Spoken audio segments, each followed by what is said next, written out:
Good morning. Happy Monday. I hope you all had a fantastic weekend. So I wanted to share a little bit of something that I have been pondering as of late. And in my trainings and my coaching and just helping folks in general, I've been on this kind of a journey of how can we provide a really high level of service and helping and really coming from that energy to our clients.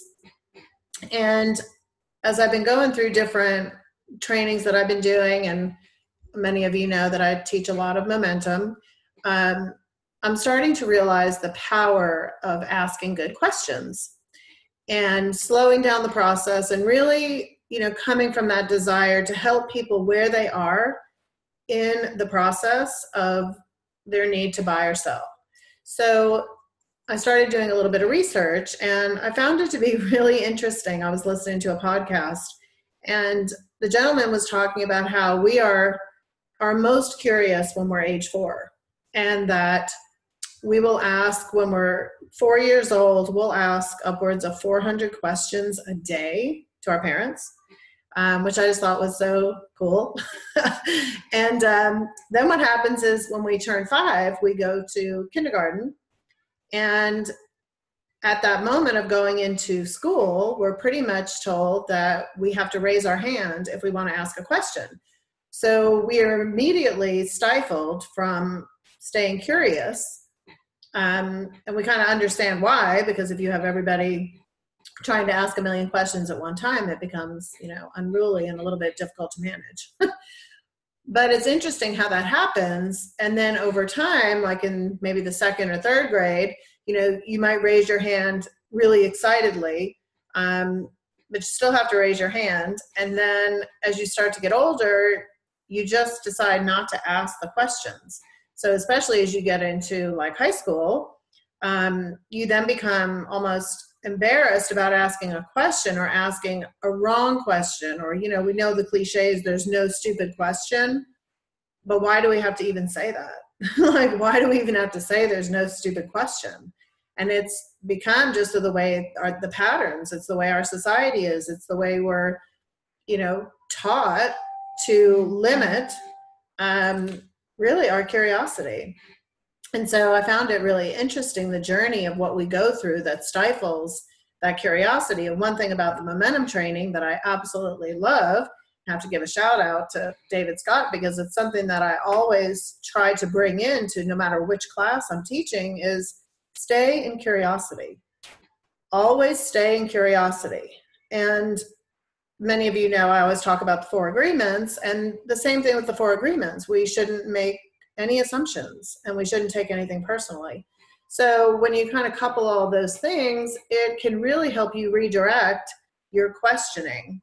And one thing I heard this weekend that probably resonated a little bit more with me, because I'm selling my house right now, and so I'm in the role that many of you help those people, and it's a very emotional time. You don't know what's going on, you don't know when you're going to get an offer, you're thinking about where you're going and all the things that come with the move. So, we always talk about you're dealing with people when they're very stressed, not when they're at their best.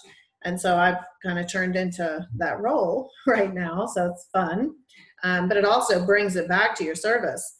So my little tip for today, after all of that, is when you meet with people that you've never met with before, try to position your questioning to go for the heart right away. And what I mean by that is, it's so basic, but I think a lot of times we skip it and we say the question, how are you today? Not really listening to the answer and figuring someone's going to say, oh, I'm doing great today, or couldn't be better, or living the dream. The cliches that we usually say. And I'm going to challenge you to slow it down. And when you're working with someone that's looking to buy or sell, they're at a very heightened emotional state. So maybe ask something like, So you're moving to wherever, or, oh, you're looking to buy a house. How does this process make you feel? Not how are you today or where are you at in the process. Why don't we ask people how they're actually feeling about the journey that they're getting ready to go on? And that, actually asking that question and talking through the answer with that person, they're going to give you a heartfelt answer, and it's going to form such a connection with you and your client that a lot of times we think we may be forming, but maybe not. So think about your questioning and how you can go straight for the heart right out of the gate instead of for the head. That's my tip for today, and I hope that you will think about incorporating more of asking people how they feel rather than how are you today. I think you'll be surprised at the different answer and the different level of relationship that you'll have moving forward. So if you do that and give it a try, post in here and let everybody know how you did with changing some of your questions. That's just one tip that I had for today. There's many more. Go for the heart.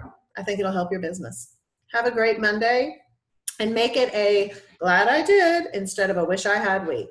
Talk to you later. Bye.